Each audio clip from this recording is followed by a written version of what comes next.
Bonjour, je suis Christine Cuisinier, pharmacienne et experte en dermocosmétique naturelle.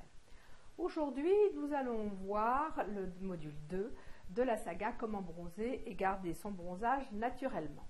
Et nous allons faire la préparation de la peau pour optimiser le bronzage.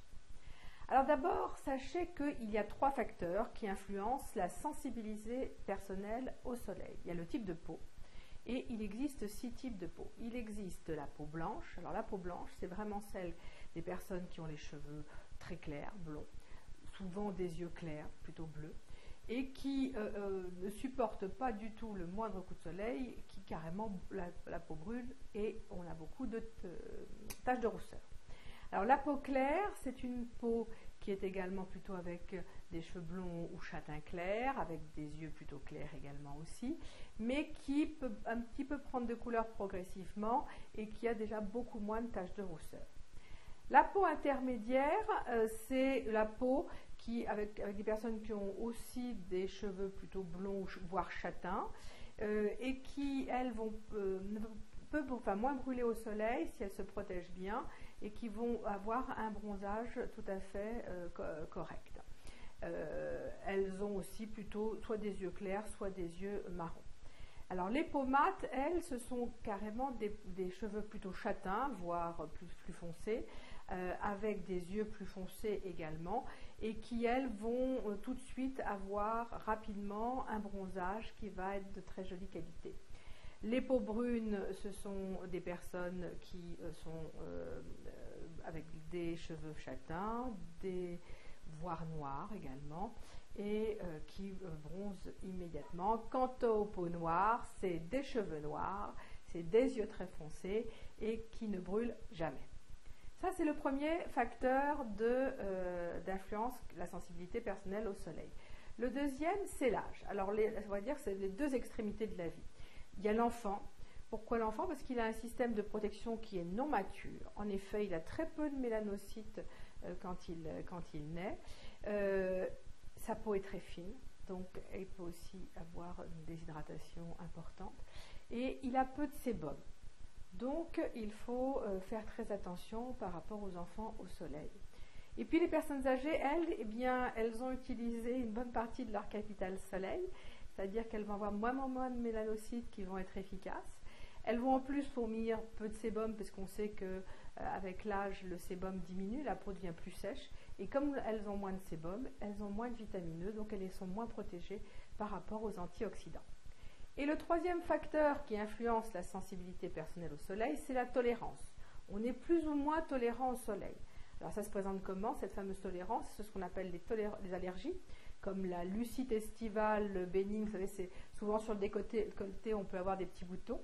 Il y a les traitements médicamenteux qui peuvent aussi dégrader cette tolérance au soleil. Alors ça va être certains anti-inflammatoires, certains anti-acnéiques. Et puis il y a aussi un gommage, si vous faites un gommage exfoliant et que vous allez tout de suite vous précipiter au soleil, eh bien vous allez, exfoliant que ce soit physique ou chimique avec les acides de fruits ou carrément les exfoliants mécaniques, vous allez mettre au soleil une peau qui est beaucoup moins protégée. Attendez 24 heures. Voilà. Donc 2 mois avant l'exposition, qu'est-ce qu'il faut faire? Eh bien, il faut commencer par un gommage. 1 à 2 fois par mois, on fait pour avoir un bronzage homogène, on va utiliser des grains d'açaï, voire des différents argiles qui vont permettre d'exfolier très légèrement la peau.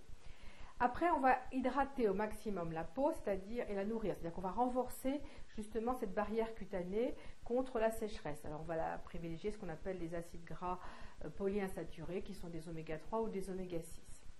Et puis aussi, pour prévenir contre ces fameux radicaux libres qui vont abîmer nos fibres d'élastine et de collagène, on va aussi utiliser des caroténoïdes. Alors les caroténoïdes, on les trouve dans quoi? On les trouve soit dans l'alimentation, soit dans des huiles végétales. Pourquoi? Parce qu'ils absorbent une partie des rayons ultraviolets et ils sont également antioxydants. Alors, quand on prépare sa peau au bronzage, voilà ce que je vous conseille. D'abord, de façon orale, absorber un maximum d'ingrédients qui contiennent des carotènes, tels que le carotte, le persil, les épinards, les abricots, tout ce qui est orangé, vous voyez, ou le cresson, les brocolis, le melon, la mangue, voire la laitue, même la tomate avec ses lycopènes. Les phytostérols, donc ce sera n'hésitez pas à utiliser des huiles de sésame, des huiles de noix, voire manger des légumineuses. Les oméga 3, privilégiez les poissons des mers froides. Et les antioxydants, eh bien, on peut également dans certaines huiles végétales, elles sont riches en antioxydants comme la vitamine E, donc n'hésitez pas. Alors au niveau de la peau, qu'est-ce que vous pouvez faire? Eh bien, vous pouvez aussi vous appliquer des huiles végétales qui vont préparer votre peau, telles que l'huile de rose musquée, très riche en carotène, l'huile d'argosier, l'huile de buriti, ces trois-là sont très riches en carotène. Vous pouvez aussi appliquer une huile très riche en phytostérols, les phytostérols sont anti-inflammatoires, comme l'avocat ou le sésame. Vous pouvez aussi utiliser des huiles qui sont riches en oméga 3, qui sont aussi anti-inflammatoires, comme le rosier muscat ou l'argousier.